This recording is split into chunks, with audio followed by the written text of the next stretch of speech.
সম্মানিত শ্রোতা ও দর্শকবৃন্দ, রাসূল সাল্লাল্লাহু আলাইহি ওয়াসাল্লামের একটি হাদিস দিয়ে উল্লেখ করছি। রাসূল সাল্লাল্লাহু আলাইহি ওয়াসাল্লাম বলেছেন, যে ব্যক্তি টাকনু গিরার নিচে কাপড় পরিধান করে সেই অংশটা জাহান্নামে যাবে।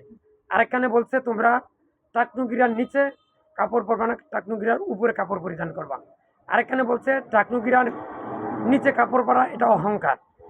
কিন্তু আমাদের সমাজে আমি দেখতেছি যে মনে হয় ১০০-র ভিতরে ২ জন লোকও নাই যে টাকনু গিরার উপরে কাপড় পরে। সবাই কিন্তু টাকনু গিরার নিচে পড়ে। তাহলে তারা কি করতেছে? রাসূল সাল্লাল্লাহু আলাইহি ওয়াসাল্লামের হাদিসখানাকে তারা মানছে না, অবহেলা করছে, অবজ্ঞা করছে, রাসূলকে কোনো দাম দিচ্ছে না। অথচ আমরা রাসূলের উম্মত হিসেবে নিজেকে দাবি করি। তাই আসুন, আজ থেকে আমরা টাকনু গিরার উপরে কাপড় পরিধান করব। প্রতিদিন ইমাম সাহেব শুধু শুক্রবার দিনই শুধু বলেন যে সোজা করে কাতারে দাঁড়ান, টাকনু গিরার উপরে কাপড় পরিধান করেন। শুধু একদিনই বলেন, কাঁধে কাঁধ লাগান, পায়ে পায়ে লাগান, এটাও বলেন না। এরপরে ৫ ওয়াক্ত নামাজের একবারও বলে না। আমি কোথাও দেখি নাই। আমার মনে হয় বাংলাদেশ সহ বাংলাদেশের যতগুলো মসজিদ আছে, লক্ষ লক্ষ লক্ষ লক্ষ মসজিদ আছে, কোনো মসজিদই শুধু শুক্রবার দিন জুমা ছাড়া কোনো ওয়াক্তে ইমাম সাহেব এই কথা বলেন না যে আপনি টাকনু গিরার উপরে কাপড় উঠান, উঠে তারপরে নামাজে দাঁড়ান।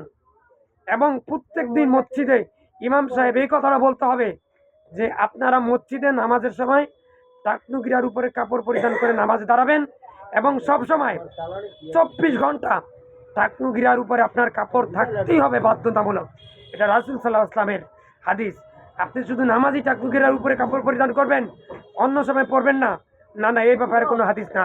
হাদিসের সারমর্ম হচ্ছে এটাই যে সর্বক্ষণ ২৪ ঘন্টা, সকাল ৭টা, ৮টা, ৯টা, 10টা, 11টা, 12টা, 1টা, 2টা, 3টা, 4টা, 5টা, এইভাবে আবার 12টা পর্যন্ত সকালের তন, আবার এরপর দিন সকাল, সবসময় টাকনু গিরার উপরেই কাপড় পরিধান করতে হবে। টাকনু গিরার নিচে কাপড় পরিধান করতে পারবেন না। আপনি কি আমার সাথে একমত আছেন? তাহলে আজ থেকে তওবা করুন যে যতদিন বেঁচে থাকেন কোনোদিন টাকনু গিরার নিচে আপনার কাপড় পরিধান করবেন না, পাজামা পরবেন না, প্যান্ট পরবেন না। কি মুস্তানি করে প্যান্ট পরিয়া টাকনু গিরার নিচে আহামরি করিয়া হাঁটে। ওই যে রাসূলের হাদিস আছে, জাহান্নামে যাবে যেটা টাকনু গিরার নিচে পরিধান করে। রাসূলের হাদিস অনুসারে আমি বলি না, আল্লাহ রাসূল সাল্লাল্লাহু আলাইহি ওয়াসাল্লাম বলেছেন এটা অহংকার এবং সেটা তার জাহান্নামে যাবে। এগুলো সহিহ হাদিস, বুখারী, তিরমিজি, ইবনে মাজাহ, আবু দাউদে আছে। তাহলে কথাগুলো আপনারা অবশ্যই মেনে চলবেন।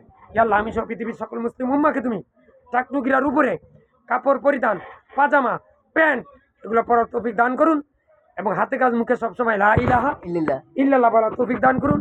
ইয়া আল্লাহ, আমি সহ পৃথিবীর সকল মুসলিম উম্মাহকে তুমি শিরক, বেদাত, কুফরি ও গীবত মুক্ত রেখে মৃত্যুর সময় মুখে লা ইলাহা ইল্লাল্লাহ পড়ে মৃত্যুবরণ করার তৌফিক দান করুন। আমিন। আসসালামু আলাইকুম।